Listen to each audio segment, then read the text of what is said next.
Fajitas. Welcome, Las Vegas, and welcome to Chris Garcia, the Conservative American. I'm so proud, so blessed to be with you today. We are downtown, 717 South 9th Street, and beautiful, beautiful downtown Las Vegas.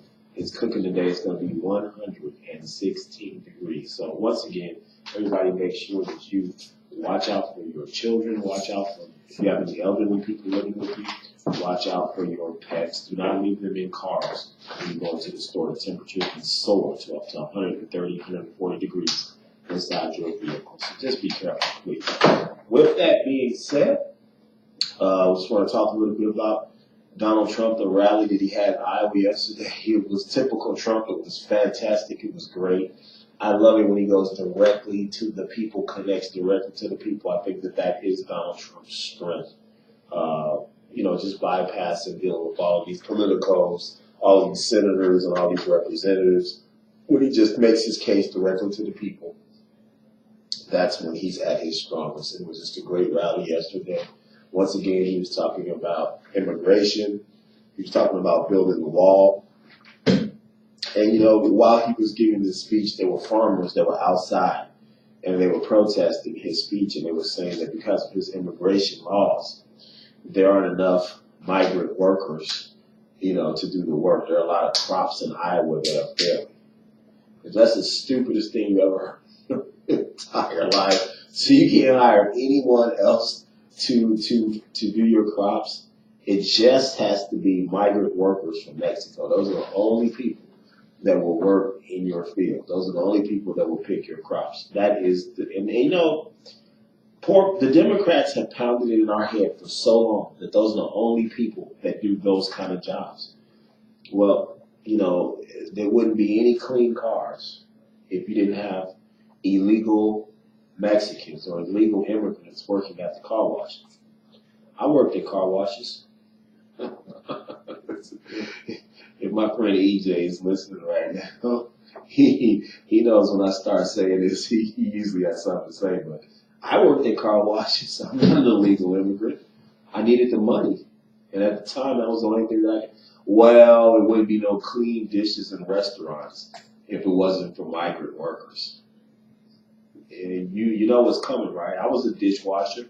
How many of you all out there were dishwashers in restaurants? That was one of my first jobs. The idea is not that's the job that you're going to stay on for the rest of your life. That's the job that incorporates you into the workplace. It gives you experience so that you can move on from there. And I think one of the things it taught me is I didn't want to do that for the rest of my life. So it made me go back to school. Well, there wouldn't be nobody working in fast food restaurants and flipping hamburgers. I flipped hamburgers. How many of you all flipped hamburgers? I did. I worked in kitchens. I washed dishes. And I'm telling you right now, if there was a farm close and I needed the money, I would go pick the cherries or the strawberries. That's just the stupidest thing I've ever heard in my life. That they're the only, and they, between them, the migrant workers, and these nutty liberals that we have, they have concocted one of the biggest lies ever. That they're the only people that will do that work. They do work that other Americans won't do. That's the stupidest thing. Anybody will do anything if they need to pay the rent, if they need the money. That's the dumbest argument on earth. That's like saying that the coal mining jobs, those jobs are gone, and that they're never coming back. They're not gone. You just send them to another country. They're not gone. It's wrong. It's not. What happened to you wrong? That's just stupid. That's just not true. That those jobs are gone forever. Those jobs aren't gone forever. Those jobs just got sent to other countries. And other people are doing them, but they're not gone forever. We still need coal. There's still coal that's minded. That's just dumb.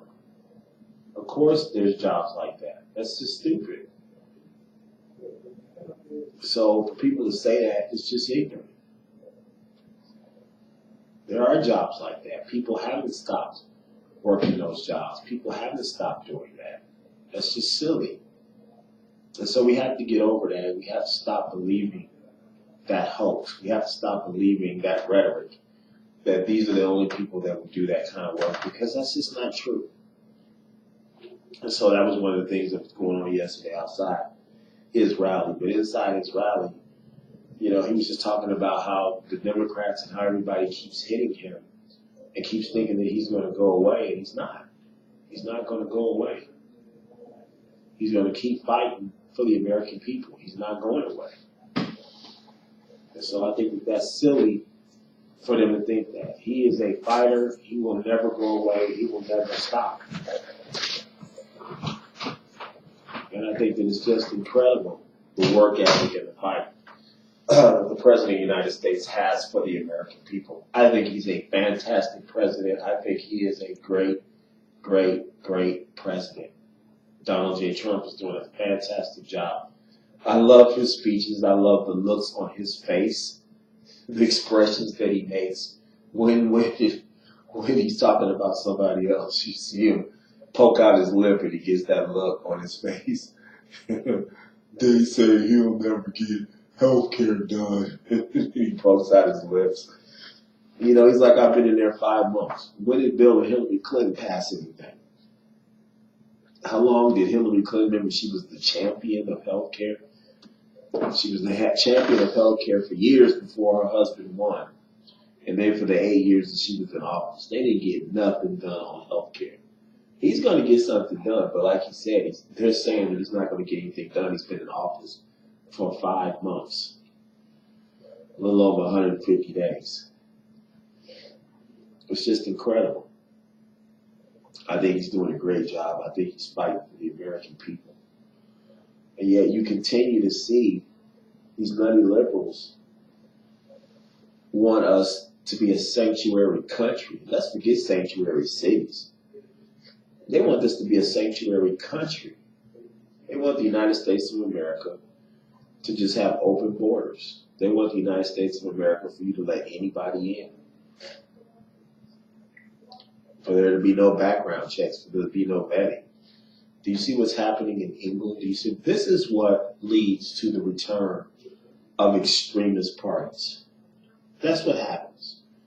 A lot of people, in a lot of ways, and I agree with a lot of Democrats and liberals that it's scary. They think that Trump is kind of extreme. He is extreme. There were Republicans and independents and Democrats, and then there's Trump. There's the Trump party, and it is extreme. It is nationalist. What I like about him, and this is what's going to be different, that's going to happen in other countries. Other countries are going to be nationalists, but there's going to be a tint of racism behind it. What I like about Donald Trump is that he's a nationalist. He doesn't give a damn what color you are because the only color he sees is green. He doesn't care about the color of your skin. If you're an American, you're an American. If you share the values that he shares about this country, it's not about your race. He's a nationalist that only cares about the fact that people love America and they want to be here and they want to live by American law and American rule.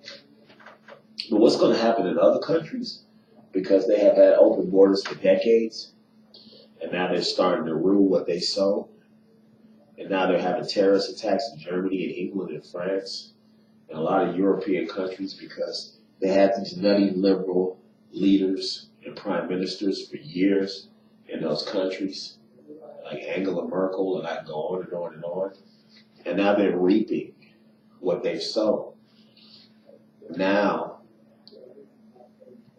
the reality is setting in. You cannot just have open borders. You can't just have anybody coming to your country because you want to look good, because you want to look liberal, because you want to get votes. You can't do that. And now they're paying the piper on their liberal views. You cannot do that. And that's all Donald Trump is saying, is that you can't do that. You can't just have open borders. You have to have borders, you have to have walls, you have to have security. You know, the same that you have in your house. I had a show on yesterday with a friend of mine, Pierre, and he does home security. And it's just amazing to see all the different things that you can get to secure your home. It's great. It's amazing. You know, besides the alarms, you can be connected to the fire department. You can be connected to make sure carbon dioxide monitors. They They have motion sensors and detectors. You know, people spend thousands of dollars to secure their homes, just their homes. But you want your country, you know, the first line of defense is the security around your country, and then the security around your state, your city, your municipality, your block, and then your yard. But it starts with your country. You don't want it to hit that close to home. So you got to do security to keep it from hitting close to home. You got to secure our borders. In fact, you got to stop them before they even get on the plane. There should not just be the United States talking about this. Terrorist is international.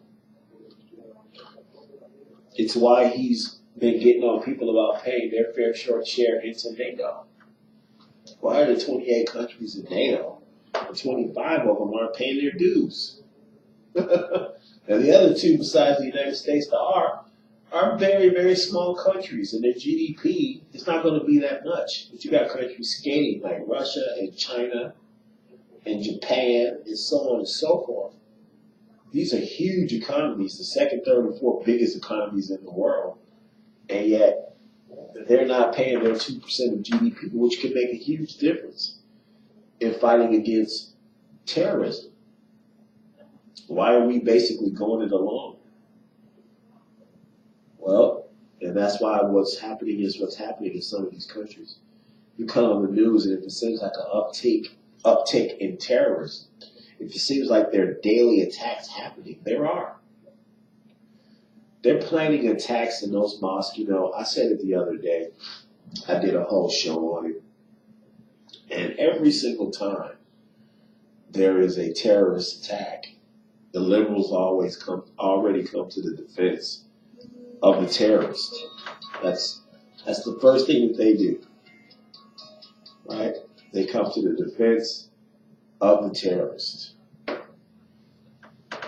And everybody that talks about terrorists is a racist. Everybody that talks about the terrorists just wants closed borders, and we're all ignorant, racist people, and we just don't want to have different looking people in our country. And then there's a terrorist attack. And what do those people look like? What do they look like? That's what's amazing. And what my show was about and what I did was this.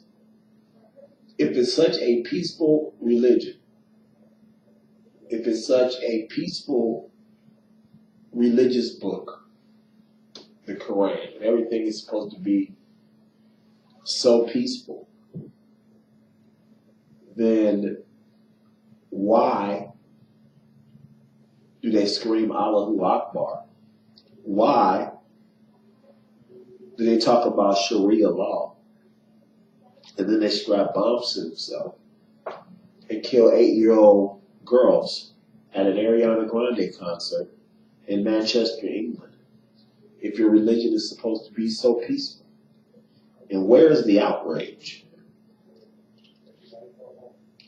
You know, I'm a black man, and I always was very hurt and very distraught when I would see another young black man around my age commit a crime. I was always very, very, very upset. I always took it very personal. Always. And the reason that I took it personal was because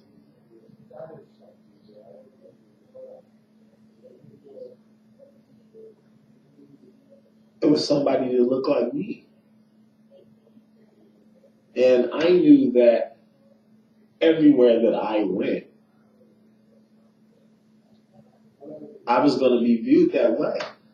If an African-American young man, and I mix, a young Hispanic or African-American man comes into a store and commits a crime, and the next day that I go into the store, what do you think people are going to think?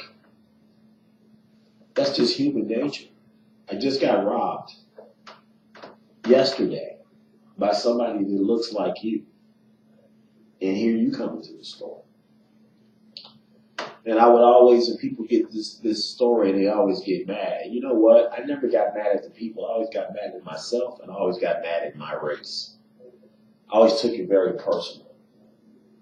Because if someone I felt like was following me, or if somebody was being overly extra helpful, and you know what I mean by that, following you through the store. And sometimes I would turn around and I would say, can I help you? Or is there a reason that you're following me? And they would say, well, yesterday we got robbed. Yesterday we got held up. Or yesterday somebody came in and grabbed a whole bag of clothes and ran out of the store. And the description kind of fits you, or that was the description that we got. And that would always make me feel bad. Always. And I would get angry at myself. And I would get angry at the person that did it. Because it's putting a black eye on me. And what I don't understand is, why don't the peaceful Muslims, and I've heard Hannity say it, and I used to hear O'Reilly say it, and I would hear Laura Ingraham say it, if you feel like your religion is being kidnapped, then why don't you stand up and fight back? Why don't you come on TV and denounce what's going on? I'm going to tell you why, because they agree with them. Those people in those mosques, those imams, they just don't have the cojones to say, we agree with them. We're not going to do it, but we understand why they're doing it. Well, then you're not a peaceful religion. You have sat there and allowed your religion to be hijacked by some nuts. And because you feel some kind of way, you think that it's okay or justified that they do what they do. There is no justification to killing innocent women and children at a concert. Those people did absolutely nothing to you. They're just trying to live their life. And supposedly you have a peaceful religion that believes in prayer 5 times a day, that believes in fast, that believes in no cursing, and no swearing, and no drinking, no caffeine, no alcohol, and yet you believe in strapping a bomb to yourself and blowing up innocent people. There's something wrong with that. So, to me, if you really do feel like your religion is being hijacked, and you really do feel that you have a peaceful religion,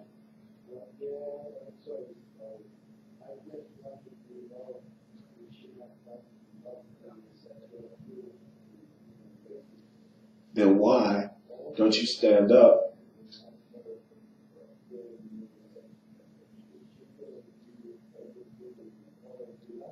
and say something? Why not? Don't sit there and allow your religion to be hijacked. Don't do that. Stand up and say something. Stand up and fight for your religion. Don't allow a few nuts. And I would, a lot of times it's crazy because I would sit and I would explain to the people in the store. I would say, listen, I know how you feel right now, but every young black person doesn't steal. In fact, most of us don't. So I understand your concern. It was a teachable moment for them to me, because I would say, listen, you're going to have a lot of young black people that look like me come in your store, and I'm telling you right now, 100% of them, 99% of them aren't going to take anything. And you don't want to offend them, or you don't want to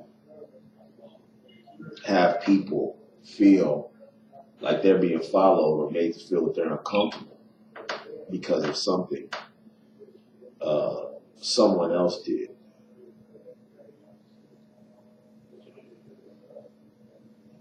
You don't want to feel like that. You don't want to be made to feel like that. You don't want them, because you're going to lose business. African Americans spending a lot of money, clothes, shoes, video games, music, cars, they make up a huge financial portion of this economy.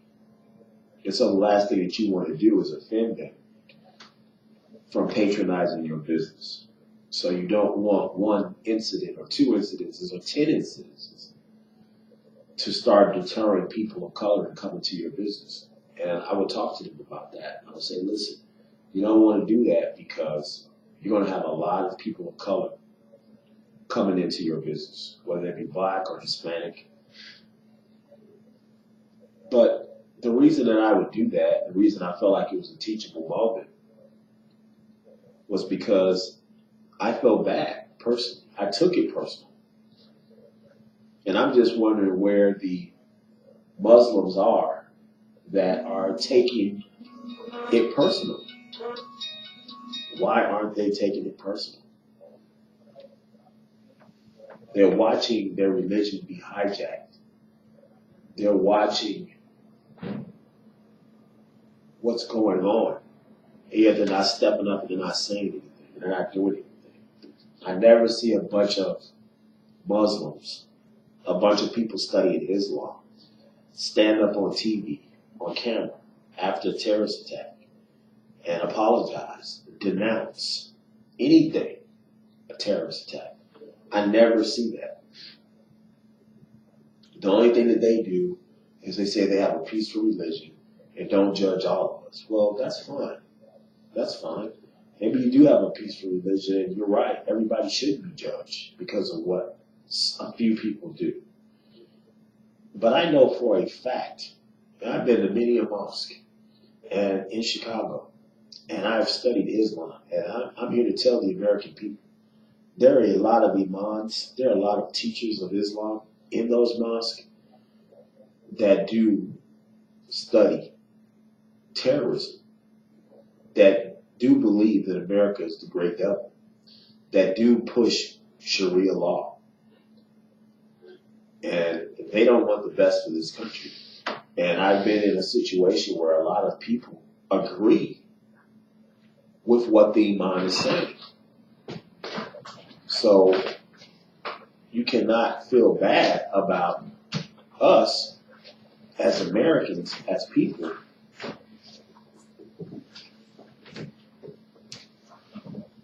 you cannot feel bad. You cannot feel bad about us as Americans questioning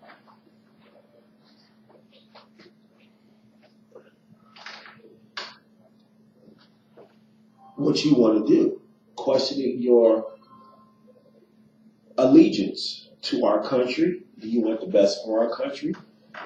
And this is what Donald Trump is talking about. What do you really want for our country?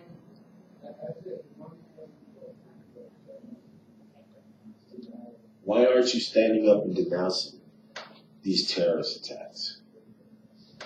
Why not? And so that bothers me, and that bothers a lot of people.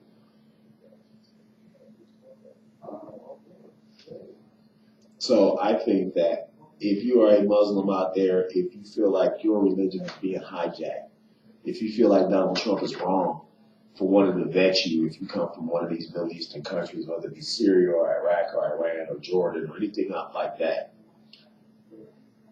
and you really feel that way, then you need to do something. When you hear that kind of rhetoric going on in your mosque, in your temple where you pray, then you need to stand up, you need to denounce it. If you hear of anything going on and you feel like innocent people's lives are at stake, then you need to call your local law enforcement and you need to say something about it. Don't sit back and allow your religion to be hijacked. Don't allow that to happen. See something, say something. You should do something. Because if not, you're going to allow people to think that everyone is like that every Muslim is like that everybody that dresses different is like that everybody that looks different is like that. And I know going through that kind of discrimination, coming up as a child on the south side of Chicago, I know that that's not true. But it does become true. You know, one of my big things now is I don't believe in Black Lives Matter. Because I grew up on the south side of Chicago in the late 60s and the 70s and the 80s, and I saw so many people get shot and killed. And nobody was there. My best friend got shot and killed right next to me on 87th and Jeffrey at a payphone. And Jesse Jackson didn't come out. Black Lives Matter didn't come out. Nobody came out and did anything. There was no protest. There were no preachers. There was no marches. And all of a sudden, because of political situations, now there's a group that's formed, and now every time that a black person gets killed, it's because of racism. But nobody was there. Where was Black Lives Matter when over 4,000 people got shot in Chicago last year? Where were they? They're only there when they think it's going to make news, when a white police officer kills or shoots a young black person. Then all of a sudden, Black Lives Matter. It's a stupid group. It's a stupid organization.